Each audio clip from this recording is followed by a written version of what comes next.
Hello friends, welcome back your YouTube channel. I hope आप सभी अच्छे होंगे और आपकी तैयारी अच्छी तरीके से चल रही होगी।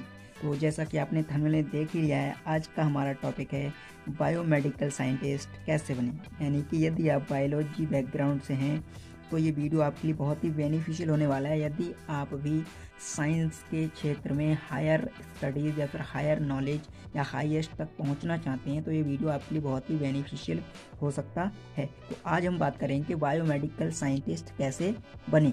तो बायोमेडिकल साइंटिस्ट बनने के लिए क्या एमबीबीएस करना होगा या फिर कोई मेडिकल कोर्स करना होगा, तो इसकी जानकारी हम इस वीडियो में पूरा देने वाले हैं। बायोमेडिकल साइंस क्या है, बायोमेडिकल साइंटिस्ट कौन होते हैं, कौन कौन सी टेक्निक का प्रयोग करते हैं, क्वालिफिकेशन क्या होती है, कॉलेज इंस्टीट्यूट, सबके बारे में हम यहाँ पर डिटेल में डिस्कस करने वाले हैं। तो चलिए देर ना करते हुए वीडियो को शुरू करते हैं। यदि आप भी रिसर्च में आपका इंटरेस्ट है या फिर आपकी रुचि है रिसर्च में और आपको जिज्ञासा रहती है जो साइंटिफिक बातें या फिर किसी भी जीव या किसी के बारे में जानने की, साइंटिफिक जानने की या वैज्ञानिक तरीके से जानने की, तो आप यदि वैज्ञानिक बनना चाहते हैं तो वीडियो आपके लिए बहुत ही बेनिफिशियल होने वाला है। चलिए देखते हैं। सबसे पहले हम बात कर लेते हैं कि बायोमेडिकल साइंस क्या है। तो बायोमेडिकल साइंस की यदि हम बात करें तो ये क्या है, जीव विज्ञान प्लस चिकित्सा। हम कह सकते हैं बायोलॉजी प्लस मेडिकल का क्या है, कॉम्बिनेशन है। बायोलॉजी और मेडिकल का कॉम्बिनेशन है बायोमेडिकल साइंस। बायोमेडिकल साइंस इसीलिए इसको बोला जाता है। इसमें स्टडी की यदि हम बात करें तो इसमें बायोकेमिस्ट्री और शारीरिक ऊतकीय, महामारी विज्ञान एवं औषधीय संरचनाओं की समझ को बढ़ाने के लिए शोध कार्य किए जाते हैं। कर लेते हैं बायोमेडिकल साइंटिस्ट जो होते हैं वो कौन होते हैं या फिर वो क्या करते हैं। तो बायोमेडिकल साइंटिस्ट की यदि हम बात करें, वैज्ञानिक मानव शरीर के काम करने के प्रमुख सिद्धांतों पर ज्ञान प्राप्त करते हैं तथा नई चिकित्सा रणनीति विकसित करके बीमारी के इलाज व इलाज के नए तरीके क्या करते हैं, खोजने का काम। बायोमेडिकल साइंटिस्ट कौन होते हैं और बायोमेडिकल साइंस क्या है। अब पॉइंट होने वाला है हमारा बायोमेडिकल साइंटिस्ट के लिए शैक्षणिक योग्यता। यानी कि शैक्षणिक योग्यता क्या होनी चाहिए, कि क्या क्वालिफिकेशन हो चाहिए, क्योंकि साइंटिस्ट बनना या बायोमेडिकल साइंटिस्ट बनना इतना आसान नहीं है। इसके लिए आपको मेहनत, हार्ड वर्क या कठिन परिश्रम के साथ साथ थोड़ा पैशन भी रखना होगा, क्योंकि आप डायरेक्ट बायोमेडिकल साइंटिस्ट नहीं बन सकते 12th के बाद या बीएससी के बाद। इसके लिए आपको थोड़ा धैर्य रखना होगा और समय के अनुसार अपने जो स्टडी है उसको अच्छे से करना होगा। और तो देखते हैं शैक्षणिक योग्यता। यहाँ पर हमने जो शैक्षणिक योग्यता है उसको 3 भागों में डिवाइड किया है।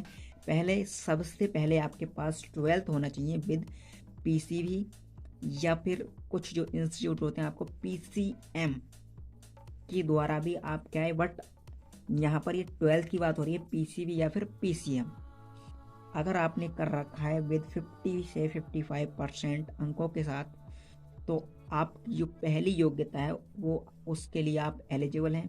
दूसरी योग्यता की हम बात करें तो सेकंड योग्यता है, सेकंड क्वालिफिकेशन, वो है बीएससी विद बायोमेडिकल साइंस। आपकी बीएससी होनी चाहिए बायोमेडिकल साइंस में या फिर बायोटेक्नोलॉजी में, माइक्रोबायोलॉजी में और एनी बायोलॉजिकल साइंस स्ट्रीम, या फिर बायोलॉजी की जो अन्य ब्रांचेज हैं साइंस, उससे आपकी यदि बीएससी है और एनी मेडिकल कोर्स या फिर कोई आपका मेडिकल कोर्स है। ये जो क्वालिफिकेशन है आपकी बीएससी वाली, ये डिपेंड करेगी इंस्टीट्यूट पर। बट यदि आपने बीएससी विद बायोमेडिकल साइंस कर रखा है, अगर आप साइंटिस्ट बनना चाहते हैं तो मेरे हिसाब से आप 12th के बाद बीएससी विद बायोमेडिकल साइंस ही करें, या फिर बीटेक इन बायोमेडिकल इंजीनियरिंग आप कर सकते हैं, क्योंकि इससे आपको जो आगे की स्टडी होगी उसमें काफ़ी ज़्यादा हेल्प मिलेगी। क्योंकि यदि आप BSc in microbiology, BSc in biology की एनी ब्रांच से करते हैं तो आपको एमएससी में एडमिशन तो मिल सकता है, बट जो स्टडी आप बीएससी में करे थे उसमें और जो एमएससी की स्टडी होगी उसमें डिफरेंस होगा। फिर आपको जो बायोमेडिकल साइंस के टर्म्स से हम कह सकते हैं, जो टेक्निक्स हैं उनको समझने में थोड़ी प्रॉब्लम्स हो सकती है। तो इसीलिए आप बीएससी करें बायोमेडिकल साइंस से यदि आप साइंटिस्ट बनना चाहते हैं तब। आगे देखते हैं। अगली जो क्वालिफिकेशन है वो है एमएससी। इन रिलेटेड सब्जेक्ट, या हम कह सकते हैं बायोमेडिकल साइंस, और एमटेक इन बायोमेडिकल साइंस, या फिर आपका एमएससी होना चाहिए बायोमेडिकल साइंस में, या फिर एमटेक होना चाहिए बायोमेडिकल साइंस में, तब आप इसके लिए एलिजिबल हैं। अगली जो योग्यता है लास्ट, या हम कह सकते हैं लास्ट क्वालिफिकेशन जो है, चौथी योग्यता, चौथी शैक्षणिक योग्यता बायोमेडिकल साइंटिस्ट बनने के लिए पीएचडी इन बायोमेडिकल साइंस। आपके पास पीएचडी होनी चाहिए बायोमेडिकल साइंस में। उसके बाद आप क्या है अप्लाई कर सकते हैं, जो डिफरेंट वैकेंसीज आती हैं साइंटिस्ट के लिए, रिसर्चर की पोस्ट के लिए, वहाँ पे आप अप्लाई कर सकते हैं और आप एज ए साइंटिस्ट वर्क कर सकते हैं, या फिर आप साइंटिस्ट या वैज्ञानिक बन सकते हैं वैसे हैं। अब हम बात कर लेते हैं एंट्रेंस एग्जाम्स की, यानी कि 12th के बाद आपको यदि बीएससी में, एमएससी में, पीएचडी में एडमिशन लेना है, तो उस एडमिशन के लिए आपके दो माध्यम हैं, तो डायरेक्ट और एक बाई एंट्रेंस। और यदि आप किसी अच्छे इंस्टीट्यूट से अपना ग्रेजुएशन इन बीएससी, एमएससी या पीएचडी करना चाहते हैं, तो इसके लिए आपको एंट्रेंस एग्जाम भी देने होंगे। तो देखते हैं, पहली जो बात करते हैं बीएस, जो एंट्रेंस एग्जाम है उनको 3 भागों में हमने डिवाइड किया है। बीएससी के लिए BHUET, DUET, CUET, SUCET। इनके अलावा और भी एंट्रेंस एग्जाम्स होते हैं, वहाँ से आप यदि आप इसके बारे में डिटेल में जानना चाहते हैं तो आप हमें कमेंट्स कर सकते हैं। तो आप इन एंट्रेंस एग्जाम को देकर बीएससी इन बायोमेडिकल साइंस में एडमिशन ले सकते हैं। आगे देखते हैं फॉर एमएससी के लिए भी BHU ये होगा यहाँ पर, ये UET, और ये होगा PET, यानी कि पोस्ट ग्रेजुएट एंट्रांस टेस्ट, ये हो जाएगा अंडर ग्रेजुएट एंट्रांस टेस्ट। अगला है DUET, फिर JNUEE, BITSAT, CUET PG, फिर गेट वी के द्वारा भी आप एमएससी में एडमिशन ले सकते हैं। और गेट बी का जो एंट्रेंस एग्जाम्स है, उस गेट बी के एंट्रेंस एग्जाम को देते हैं, और उसके बाद आप यदि किसी इंस्टीट्यूट में एडमिशन लेते हैं तो आपको फेलोशिप भी प्रदान की जाएगी 5,000 से लेकर 12,000 तक, या फिर 10,000, वो डिपेंड करेगा इंस्टीट्यूट पर। और यदि आप इस गेट बी एग्जाम के बारे में डिटेल में जानना चाहते हैं तो आप हमें कमेंट्स कर सकते हैं। ये जो फेलोशिप होगी आपकी, वो पर मंथ होगी 5,000 से 12,000 या 15,000 या फिर 10,000। चलिए अब बात कर लेते हैं पीएचडी की।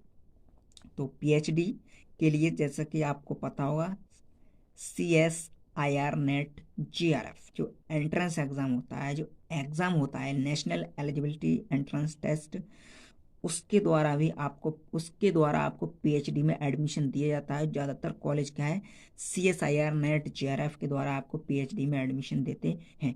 और इस एग्ज़ाम को देने के बाद, या इस एग्ज़ाम को देकर आपका यदि GRF होता है और आप पीएचडी करते हैं, तो आपको पीएचडी के दौरान एक फेलोशिप प्रदान की जाती है, जिसकी अमाउंट होती है 35,000 पर मंथ। और ये अमाउंट आपकी 5 ईयर तक, यानी जब तक आप पीएचडी करते हैं तब तक आपको ये अमाउंट मिलती है। और उसके अलावा आपको HRA और ईयरली कंटीजेंसी भी मिलती है आपको। और यदि आप इस एग्ज़ाम के बारे में भी डिटेल में जानना चाहते हैं तो आप हमें कमेंट्स कर सकते हैं कि इस एग्ज़ाम की तैयारी कैसे करें, ये एग्ज़ाम क्या होता है, ये फेलोशिप कैसे मिलती है और क्या होती है, किस किस को मिलती है। चलिए, अब जो दूसरा एग्ज़ाम है पीएचडी में एडमिशन के लिए, वो है GATE गेट। इसको देकर भी आप पीएचडी में एडमिशन ले सकते हैं। तो गेट के द्वारा भी काफ़ी सारे इंस्टीट्यूट पीएचडी में एडमिशन देते हैं। उसके बाद है ICMR GRF देकर आप किसी मेडिकल कॉलेज से अपनी जो पीएचडी है वो कंप्लीट कर सकते हैं। तो ICMR क्या है, ओनली जो मेडिकल कॉलेज हैं उनमें आपको पीएचडी ऑफर करती है विद फेलोशिप। और इसके बारे में भी यदि आप जानना चाहते हैं तो आप कमेंट्स कर सकते हैं। और अगला है हमारा JNUEE, Jawaharlal Nehru university entrance exam.